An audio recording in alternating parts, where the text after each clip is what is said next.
If you're only just joining us, I'm Leona Fricker, founder and inspiring chief at Inspiration Space. I am absolutely delighted to welcome Antoine Rondelet, founder of Bluteshi. And we are going to have a conversation around the importance of transparency in business. Now, in particular, we're looking at your ESG credentials, because consumer preferences are changing, and that's B2B and B2C. If you think about from a B2C perspective, people want to make what they consider to be environmentally conscious decisions. Climate anxiety is at an all-time high, and people feel like they don't have a lot of power in the situation. So when they make choices about what they purchase, that's something that they can control. And so people are looking to make more sustainable, ethical choices. And on the B2B side, with the acceleration of carbon disclosure, procurement departments are asking their teams to ensure that the supply chain is reporting on their emissions, because for a large multinational, their supply chain makes up what are called the scope 3 emissions. And people are being asked to have transparency around that. So we all need to change the way that we think about transparency in our businesses and have the right credentials and processes in place so that it'll make it easier for people to find us, and it will make it easier for us to do business. And Antoine is starting to solve that problem with Bluteshi. It is a platform that connects people to sustainable businesses based on their own credentials that are available publicly. So Antoine, do you want to talk to us a bit about Bluteshi and how you got started? Of course. Thanks for having me, Liana. Yeah. So just let me go back. Let me go back in time just for a second. So I'm a tech guy. I worked in tech all my young career. Fascinating industry with a lot of issues, but a lot of very interesting projects as well.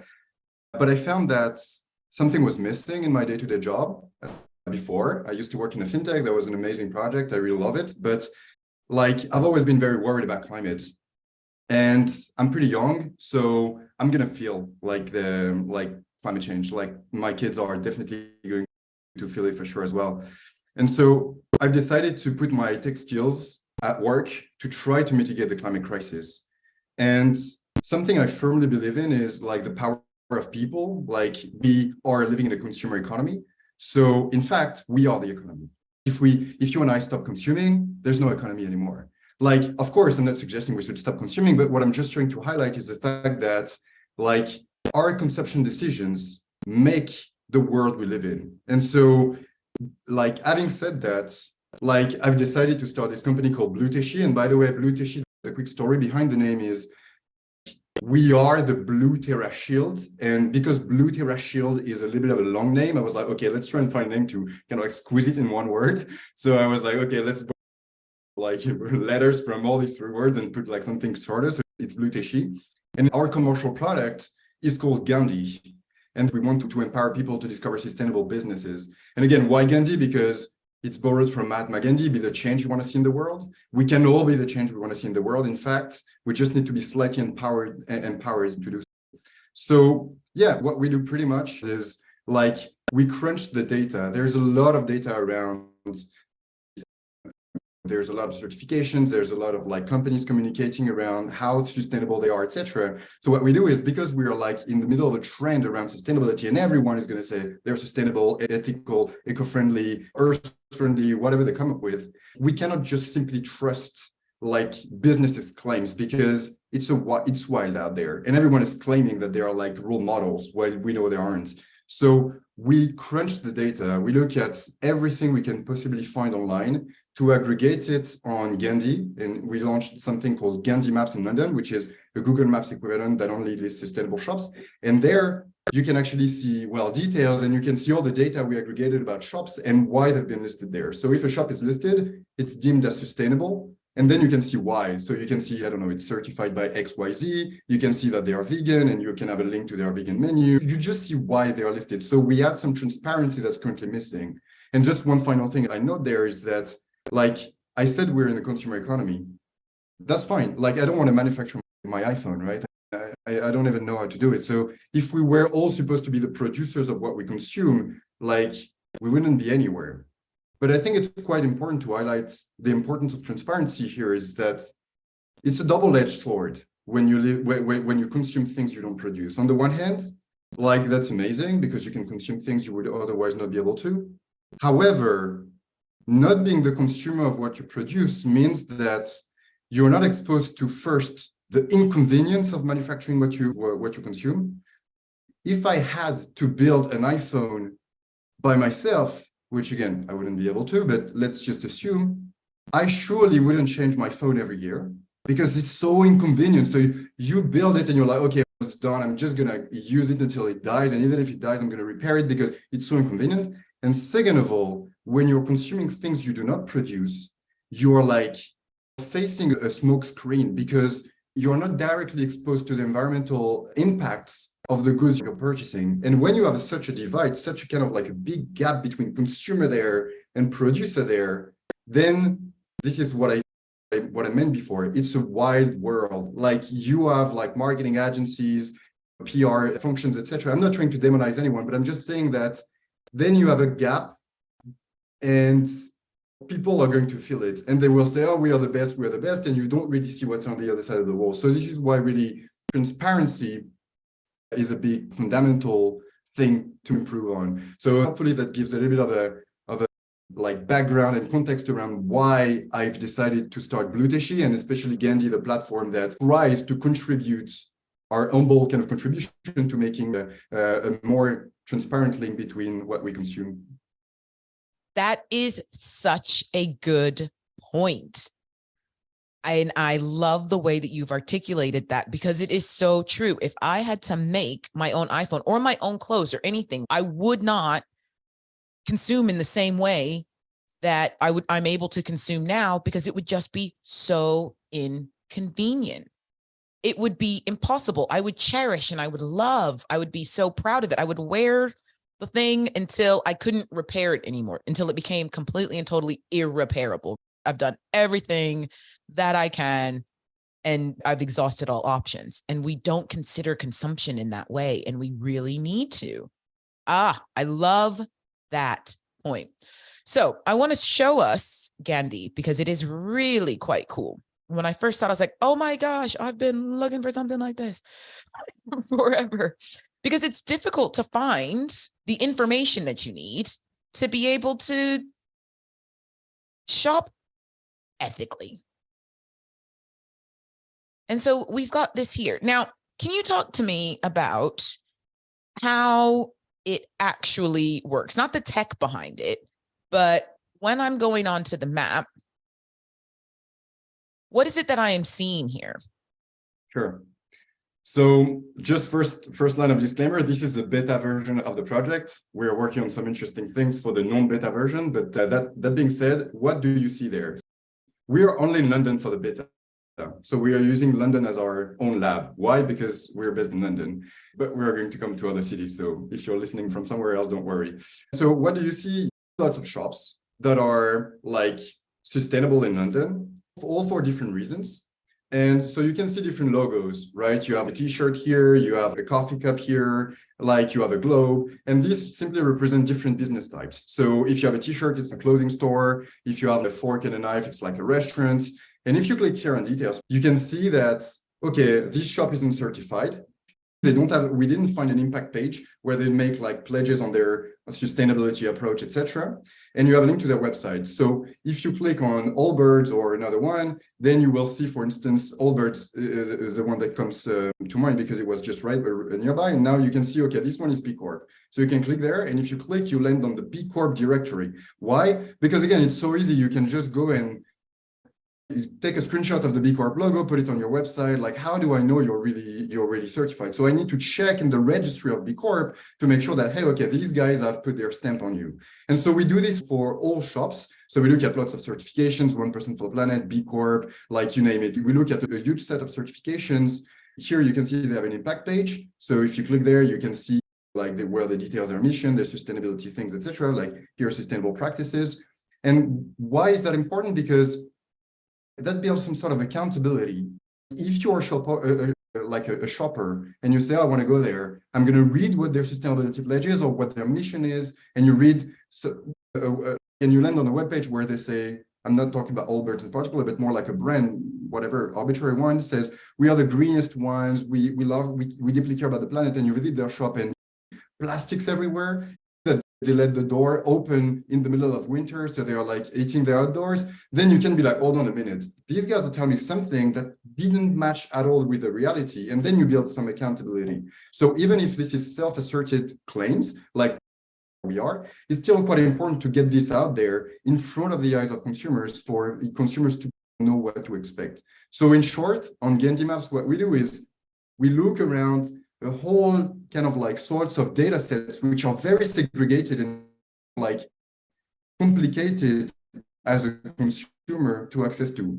You can access all this information by Googling, but the thing is, we are beasts of convenience. If something is not convenient, we don't do it. It is a fact. Sometimes I'm in London, I have a meeting, I'm 5 minutes early, and I'm like, okay, let me just go and grab a coffee. And I'm like, I don't know the area. So Google Maps, boom, and London, Starbucks, Costa Coffee, like all these, again, I'm not blaming anyone, but all these big chains have cannibalized the city. So I just go in the nearest Starbucks. I don't have time to do a lot of Google queries and say, find me the sustainable shop, read blog posts from people like writing blogs, like doing queries. Is this certified? Is it? No, give me a coffee now, and then I move on. So here, what we've done is we've literally done that. We've put all the data in one place so that you go there. This works well on the phone, by the way. So you're on the phone, you have maps.ganddee.com. I want a coffee, I want clothes, I want whatever, because you have the filters on the right.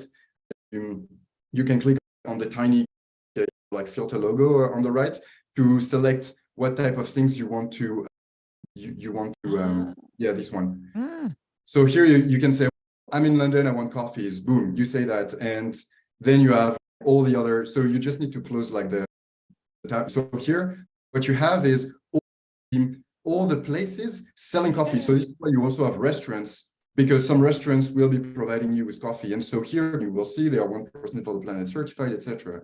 So you go on Ganddee, you say, okay, here I am. I want clothes, I want coffee, I want this, I want that. We return to you the results. Then you can say, go. This sets the destination, the point as a destination. You say where you are, we plot the route, and you go. It's really simple, but at least we save you lots of Google queries because, again, you wouldn't do them otherwise. And I wouldn't do them otherwise as well, because, as I said, we are beasts of convenience. So we try to reconcile both these aspects. And I would say, in Google, the challenge with Google is it's he or she or they with the best SEO wins. So you're not necessarily getting the most sustainable. You're not getting, you can't guarantee that it's what it says it is. And there are a lot of people, they have the best intention, but they're greenwashing. They are greenwashing. And you can't validate that through Google unless you really dig in deep, because they might come up at the top of the search result, and then you go in deep and you're like, wait a minute, like you say, the door is open always and they're heating the outdoors. There's plastic everywhere. It's single use. They're saying something is circular because it can be recycled, and that's not what circularity actually means, right? And so it's making it so much easier to make good choices because we are beasts of convenience. So what do you say to, or what would you say to business owners around why they need to get it in gear? Because I think that when you're going through a page like that, you almost shouldn't see no certification, no impact page. It's like GDPR or privacy policy. Everyone needs to be ticking this stuff off their list. I totally agree. So one thing that I would simply just highlight is that, like, sustainability is a spectrum. So that needs to be, I think it needs to be understood, because if you expect every single shop to tick every single box, no one is going to be listed there, because like you would assume that they are omniscient on their supply chain. You would assume that they are role models, that they have the greenest electricity possible, etc. And we all know that the world is quite complex. Businesses they need to reconciliate the impact they want to have on the world, but also like their finances and lots of different things. So that I just want to make it clear, because this is also why, as part of the listing process, Sometimes some data points are missing because, okay, that's fine. And that you don't need to tick all the boxes, but it is important to make sure that you have a circular business model, that you follow best practices everywhere. And then over time, as you grow and become more transparent, then this data can be added. So what would I say to businesses? What I think it is really important, as we said before, like sustainability is a huge trend. And that again, this is a double-edged sword. On the one hand, it's good because that raises awareness. So more and more people are looking for sustainability. This creates some sort of market tension, demand for sustainable products, which is good. However, the flip side of that is that then everyone is going to try to surf the wave, including non-sustainable shops. And what are non-sustainable shops? I think there are like potentially two categories. Like a category of shops that are like trying to like that maybe think they are sustainable, but not educated enough. So they will potentially mislead their audience, but not in a they against their will, simply because of their lack of education on sustainability. So they will potentially think, oh, like we replaced the single-use plastic bags by paper bags, so we are sustainable. No, it is not this. But so there's a huge kind of education component to it. And I think some shops are falling into these categories, but there are also like some shops that are voluntarily misleading customers. And there are like a lot of examples online. I'm not going to name names because it's not going to make me any good now, but there are like a lot of examples online where you see big brands, established brands, sometimes publicly listed companies with a huge amount of capital. So no excuses there, where they're going to be using color schemes to mislead users, brown packaging to fake it is recycled, and like green leaves everywhere, and like misleading broad like vocabulary in their communications. And this is like misleading on purpose to serve the wave. So going back to your question, why is it important for businesses, especially small ones that are like trying to have the viable business here, to be transparent? It's because of this particular thing. Like it's a Wild West. Show your audience who you are, and transparency doesn't always have to mean like you have to be certified by XYZ 10,000 certification bodies. If you can, that's amazing for sure.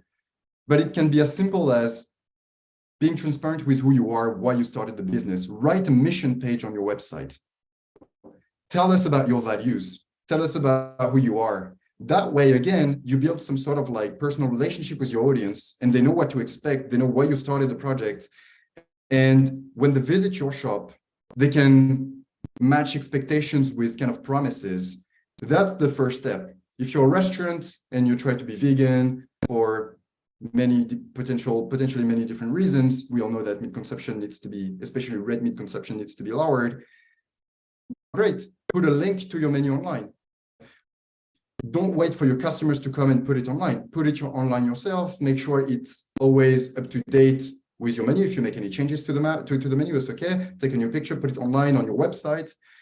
Just basic practices go a very long way and are good business practices as well, because you can relate to your audience and you can really differentiate yourselves. It's that storytelling element, isn't it? Because it's done is better than perfect. Because sustainability is a spectrum, and something that I mention a lot is the fact that a lot of the solutions that we actually need haven't been invented yet. And so we need more people inventing, right? Ganddee's a great example of this.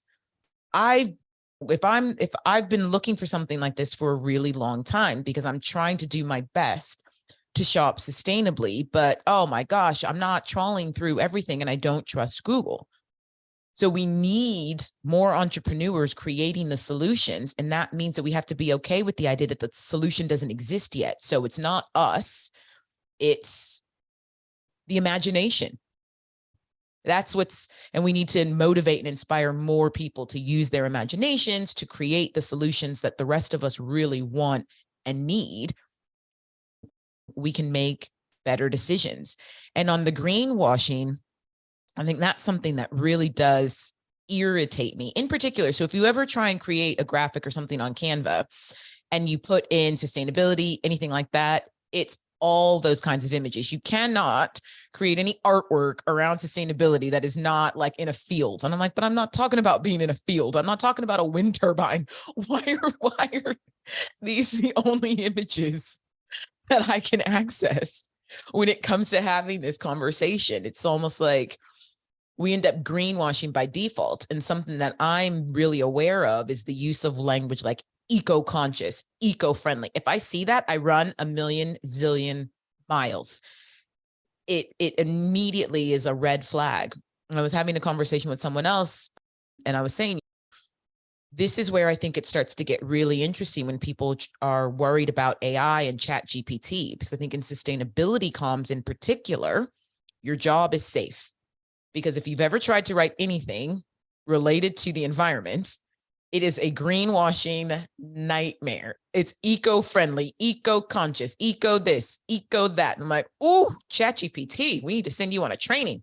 ChatGPT needs carbon literacy training immediately because it's like garbage outputs. So that's one of those, your job is safe for a while because the language around it, the imagery around it is all greenwash. You almost have to be really vigilant to avoid it.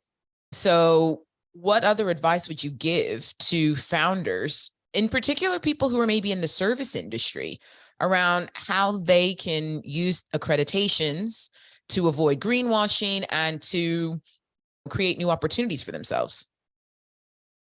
Yeah, it's a great one. Just piggybacking on one thing you said, yeah, like it's not about being perfect. It's like you need to take action. Done is better than perfection. And that really resonates with the motto of Ganddee, which is it's not about being perfect, it's about doing what you can, because we can all do some things. And if you wait to be perfect, then you will never do things. So if you went for perfection, you are aiming for failure because perfection doesn't exist. So just wanted to piggyback on that because like perfect alignment here. And yeah, everyone has a role to play for sure, wherever you are, whether you're like a marketer, a creative, a tech person, everyone has a role to play. In fact, like we need to welcome everyone in this because it's only together that we'll find a solution. So that being said, to your discussion, yeah, as I said before, I think there's a huge kind of like educational component to this problem because lots of people are like, they don't necessarily know where to look. There's a huge amount of information out there. Information is not lacking, but I think we are past the point of indexing information and now it's time to curate it, which is really also what we try to do with Ganddee. And so, yeah, they're like, people can seek like advice to like reliable projects. So you mentioned the Carbon Literacy Project. It's one of them. Looking at other certification bodies online, like the trustworthy ones, B Corp, etc., trying to connect with these people to seek mentorship, find a way to get certified. Sometimes certification is maybe too expensive for small business, but at least starting the discussion with this accredited like certification bodies, I think cannot do any harm. It can help you like design a roadmap to try to aim for certification, knowing what you have to have in place, etc. I also know there are like some companies like focusing on helping businesses in their day-to-day to become more sustainable. So seeking advice from such companies to really like give them, open your door to them and to be mentored and receive advice. So there is definitely a lot of information, but also a lot of help out there. And it's a matter of giving your hand, give your hand and someone's going to grab it. Go and ask for help. Because again, that makes business sense. And this is the way to become part of the solution. So like it's a double reason to do it and no more reasons to wait. So even if it's too expensive, just start connecting with these people and they will give you like clues as to how you can become ready for accreditation, etc. I just throw in a plug. The Low Carbon Accelerator is an affordable program that startups, small businesses, and leaders can get involved in. And you come out with carbon literacy accreditation. Always got to do the plug. But it's true. There's so much information out there. There are so many certifications, accreditations, and some of them I'm noticing aren't credible. They really aren't credible. I saw, you know what Facebook is like. You tick one thing or you press one thing and all of a sudden the craziest stuff starts following you around the internet. You're like, what did I do? What did I do? And and a few weeks ago, I started to see something coming around saying, set up your own sustainability consultancy franchise in a weekend. Like, what? That is just so unethical. I know people that have been in this game for years, decades, and they wouldn't necessarily even consider themselves to be experts. So the idea that there is a business model being developed where in a weekend you can set up a sustainability consultancy franchise, that's wild. And so we do need to curate this information and have trusted sources so that you can even see what accreditations are worth looking at. If you do want to set up a business as a sustainability consultant, what do I need to do? What do I need to learn? And who should I learn it from before I go ahead and do that? Otherwise, we're going to end up in, I guess the best example I can give, and I'm not trying to demonize anybody, but digital marketing, right? When I left the agency world, digital marketing and social media was something that was very expensive. There was a handful of experts, a handful of agencies that could do it. And now, it's buy my ebook. Like in 10 years, we went from this rarefied skill to buy my ebook. And my concern with sustainability is that people are going to be taught not best practice, because what we have to remember is that it starts with reduction, right? The first thing is reduction. And I'm a conscious capitalist. I believe that we can make money through reduction. But if you don't have that education, if you don't have that knowledge, if you don't see the world in that way, your sustainable solution could actually be fueling the problem. Yeah, absolutely. This is really what's tricky with assessments of products, because to really understand whether a product is sustainable, this is why I mentioned like it is a spectrum. And we are always navigating the spectrum, because like sometimes you will have like companies saying, well, let's use like single-use paper bags instead of single-use plastic bags. That looks like, or plastic bags, let's say. That looks like a great improvement. Of course, like you tell this to me, I'm like, that sounds like a great idea for sure. But sometimes it can be more sustainable to simply use a plastic bag multiple times instead of like constantly throwing away paper. So it is very tricky. And this is also, I think, why a lot of people are lost, because some stuff may sound counterintuitive. Let's take another example, which may be a better illustration here. If you're like an urban designer, I'm not an urban designer, so apologies if anyone is listening who's expert on that, but I'm just trying to highlight my point with an example. It can be tempting to just say, oh, let's use wood for a bench in a specific area instead of concrete. So you're like, yeah, that makes a lot of sense. Wood is natural, organic, blah, blah, eco-friendly, ethical, whatever you want, right? Okay, you use wood. However, the context in which the product or the bench is used is going to tell you whether this is the best decision to make or not. Because if the bench is in an area where you have a lot of like city dwellers, a lot of skateboarders that are going to be using the bench to do like tricks or etc., then wood is going to deteriorate very quickly, meaning that you will have to constantly cut new trees to renovate, improve your bench, which is constantly being damaged. And so in this case, it is worth considering in the long term which one has the most negative impact. And in some circumstances, the wood bench can actually turn out to be more impactful on the environment than the concrete bench, because the piece of concrete is going to be there. You won't touch it for like decades and it's just going to live its life. So it is very tricky. And when there is some uncertainty, we can always turn to science, because this is where it all emerges, right? So it's a matter of reading some of the summaries of the IPCC report, or if they are too long, then you can read summaries of the IPCC reports. There are like lots of NGOs, lots of groups of people that have compiled and extracted the kind of like the core ideas of the IPCC report, just to highlight and vulgarize these results to a broader audience. You can talk to your local CT professor. If you have a local uni, for instance, in London, we are lucky to have a lot of nice universities. You can just try and go there and find their email online and shout them an email. There are always apologies to all professors who are going to be spammed by people now, but what I'm trying to say is just like, we can always turn to science when there's ambiguity, and even scientists themselves will acknowledge the fact that no one is omniscient. So we are relying on data that improves over time, and our decision making needs to be adjusted as more data and more kind of knowledge is being developed.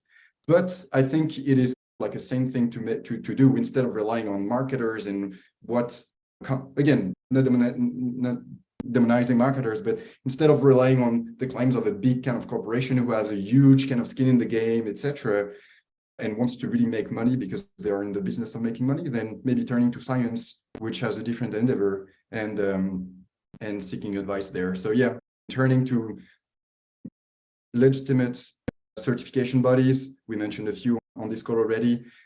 Turning to science, reading reports and summaries, etc., and just even talking about it with as many people as you possibly can, because then if you talk about it with people, like closed mouths never get fed. So talk to it with people, spread the word, and then your friends will tell you, I know this person, I know this, I know that, which will connect you with like people in your local area as well, because it's always better to connect with your community. So, you know, you always have so many community initiatives, talk about it with your fellow friends, etc., and they will tell you, I know this alliance of businesses in this particular borough in London, I know this NGO doing that, I know this, I know that, and they will tell you where to go in your local area to get like advice you need. Yes, the science. And I would say to any marketers, get accredited to show that you understand the science.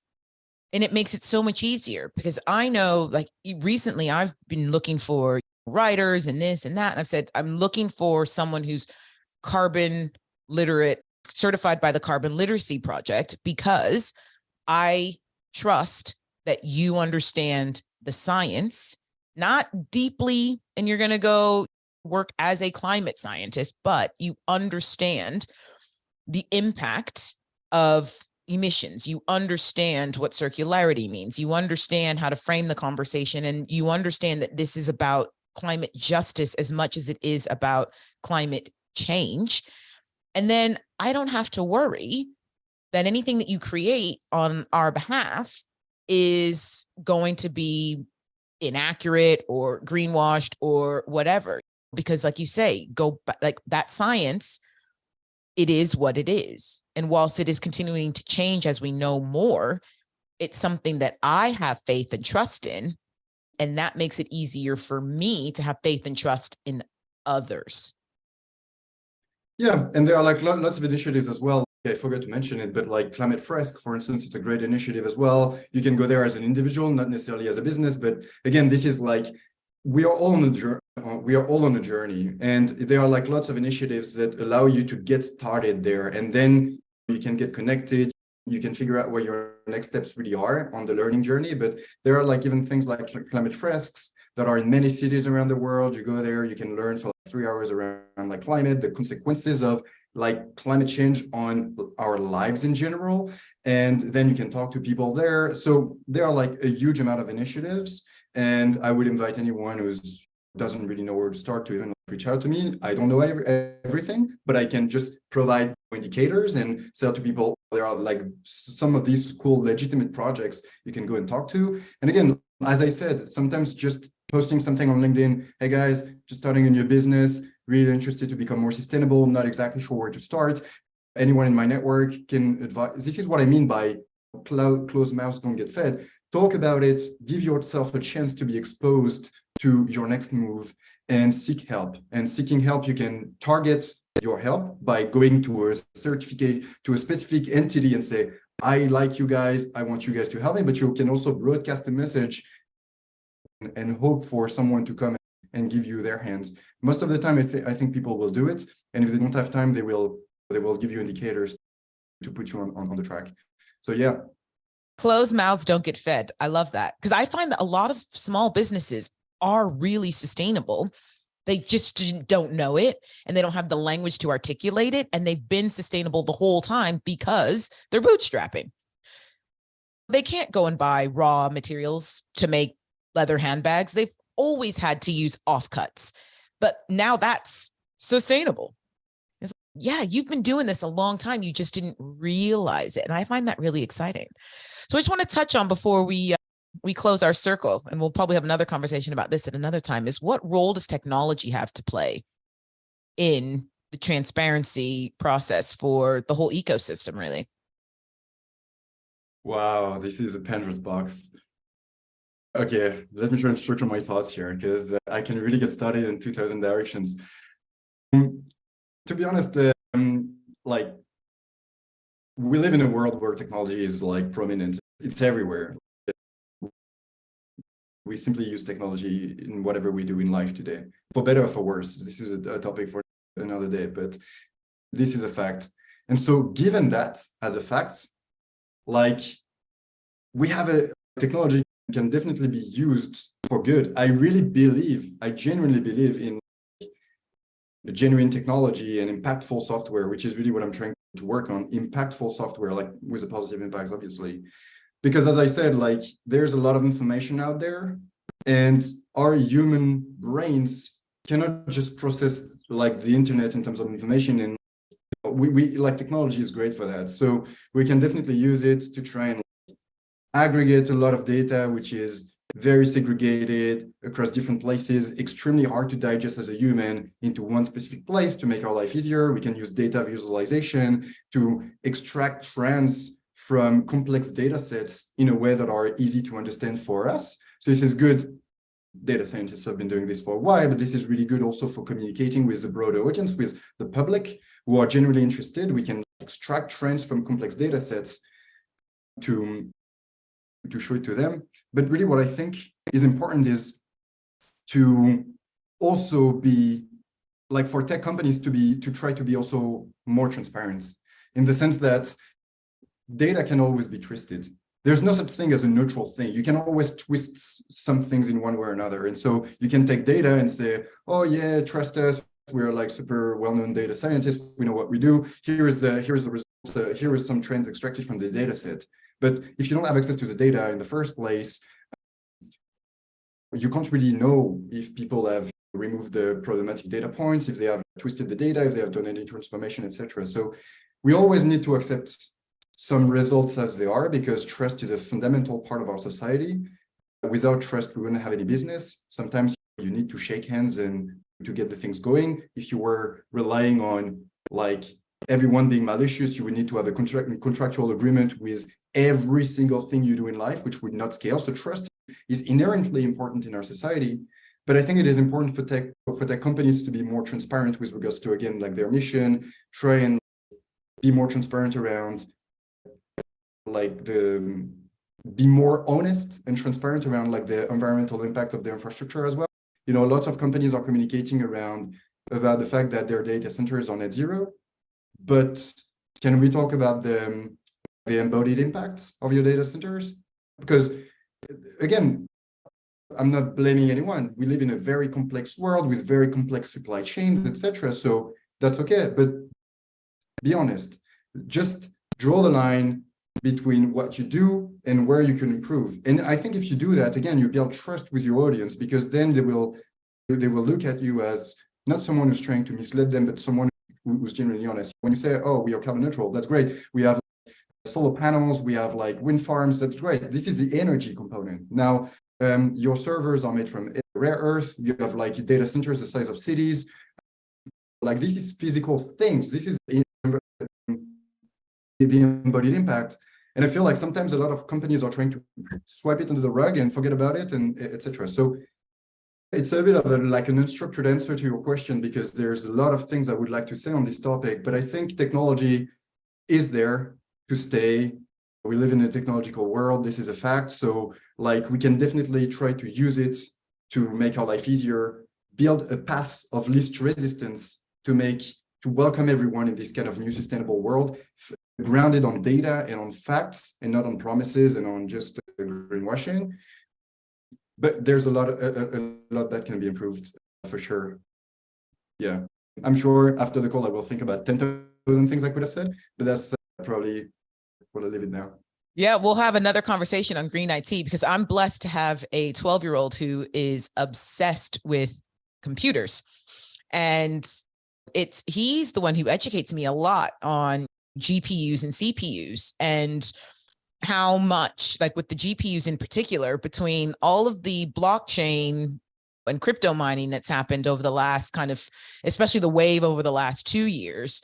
And now with AI, people are burning through multiples of these. And that has a huge impact. And more often than not, it has an impact on the natural resources in the global South or the working conditions of people in the global South that are making these things. And so back to the point that you made at the start of the conversation, right? If I had to create my own GPUs, would I be burning through them as quickly?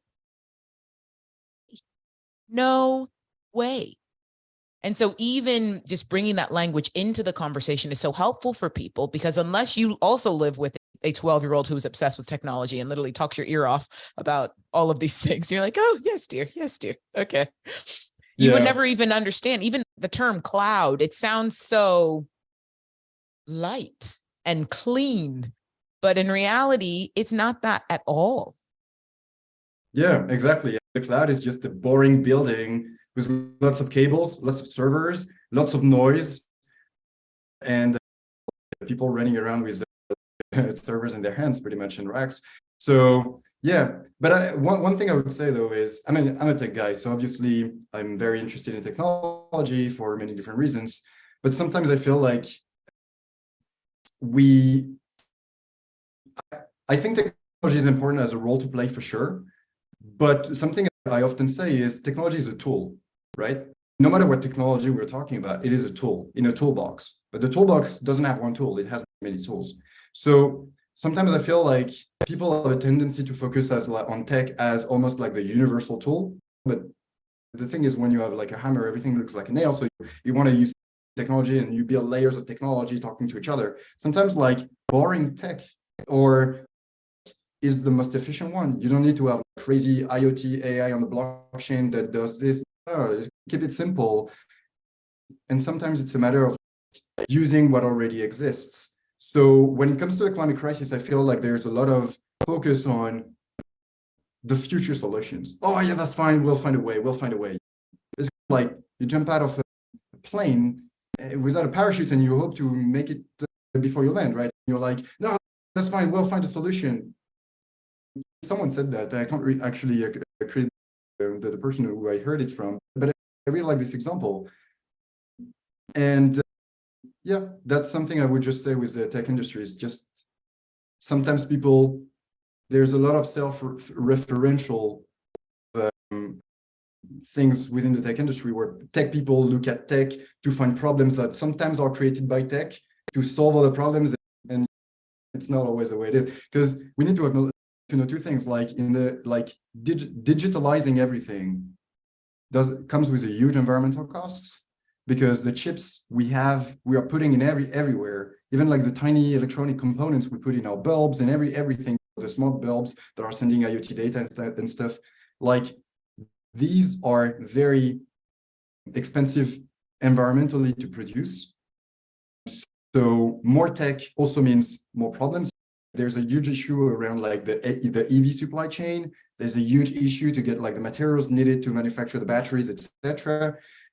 And we live on a finite planet, so you make what you want out of it, but you can't just get infinite amount of material. And yeah, tech can produce problems, and sometimes we look at tech to solve these very problems, and we have a lot of solutions, and scientists agree on that. We have a lot of solutions. As you say, it's a matter of reducing our consumption, reducing low utility consumption, like things that are genuinely not making your life better in the long term. So literally avoid fast fashion and stuff. This is just like compulsive buying, make your life like efficient and put your money where it matters. That means no low utility consumption. And then it's a matter of repairing, recycling, reusing to extending the life cycle of objects. And all of this is boring. There's no need for tech or IoT talking to a blockchain with some AI. No, it is just basic things that can already go a very long way. And then and only then we can use technology as a tool to help us optimize some of the other things that are harder to optimize by ourselves. Oh, 100%. I read a stat that said in order for us to meet to reduce carbon to the point that we need to for 2050, we need to have the equivalent of a lockdown every year because of how much carbon was saved during that time. We need to actually reduce to that extent. And we need to do that every single year, which will blow people's minds, right? What? We got to do that. But we do. That's the reality of it. We have to reduce like a diet. You're not going to lose weight if you don't cut calories. You can run a marathon, but if you eat the equivalent of calories back, you're not going to lose weight. It doesn't work that way. So I want to wrap us up with, what do you envision is the future for sustainable business practice? And what would you give as advice to business owners, leaders of all companies of all sizes they can do now to stay ahead of the curve? Yeah. I don't know, who am I to give advice? I can say what I think, but I don't want to step in as like this guru and knows everything, because I surely don't. But I think one thing is important is to tell everyone, like, what future do you want, and be on. Ask yourself this question genuinely: what future do I want? Live with no regrets. And if everyone has been ringing the alarm for such a long time, saying that, we're heading in a wall, the temperatures were rising very quickly, ecosystems were being damaged, etc., then, like, even if there's the slightest chance of this happening, even if you don't believe in science, but feel like, okay, maybe there's a tiny chance for this to happen. Like, if this happens, this is really going to be catastrophic. So do your kind of risk analysis there and figure out whether you want to take this risk, even if it's a tiny one. And we all know it is not a tiny one because science has been pretty clear. So choose which world you want and pick your side, whether either you close your eyes or you decide to open them. I think it is pretty important. And that applies to every corporation. I think if you're a big kind of company, publicly listed company, making lots of money, etc., like, it is, in my opinion, it is foolish to still try to fight the established science and like stick to an old business model. To me, that makes no sense at all. Like, it is, from a risk perspective, this is like ludicrous. Like, you see there's a huge trend in ESG. You see there's a huge trend in a huge appetite on the consumer side of things for sustainable goods. Then if you're in the business of making money, which is fine, that's okay. I'm not criticizing this. Like, Bluteshi is a for-profit as well. This is okay. We want to be a sustainable business. We want to make revenues. Then try and tap into this growing set of users. Try and tap into this and do it genuinely instead of misleading them. I don't really understand why some businesses are really trying to close their eyes and deny the science. That makes no sense. If you see there's a market that's shifting towards more values and you want to maintain your monopoly, great, okay. Who am I to tell you what you have to do? You have a board of directors, they will like decide what's best for them. But I don't know, tap into this growing set of users. So I don't know, I guess in terms of advice, it's more start today, don't delay, do it now. Building transparency and trust is a long-term process. So be transparent with regards to who you are, what your vision is. Try to put as much data as you possibly can online for tools like Ganddee, but others as well, to be able to use this data and kind of aggregate it and make it easier for users to access. And seek help when you need to seek help, because again, it's only together that we'll manage to be to achieve meaningful change. So where do I see the future? I think it's just going to accelerate in terms of sustainable business practices, etc. Because as climate change unfolds, more and more, the way I see it is more and more consumers will want to consume things that align with our values, because we will all be starting to feel the unfortunate consequences of climate change. And so as this is accelerating, business interest is going to grow, because again, they're in the business of keeping their market shares and getting as many consumers as possible. And so I can just see this accelerating from now on. It's already been accelerated over the last few years, but I can just see it accelerating exponentially as climate change unfolds and as medias are talking about it and people constantly hear about it. So we'll see how it goes. We'll see if my crystal ball prediction is the right one, but this is really where I see the world going. Oh, 100%. Thank you so much. Oh my gosh, we've got to have a part 2 of this because there's so many rabbit holes we could go into. So yeah, we will be back next week. We've got a whole host of conversations happening, so check the LinkedIn. Go and chat to us over on Instagram, and we will see you all again soon.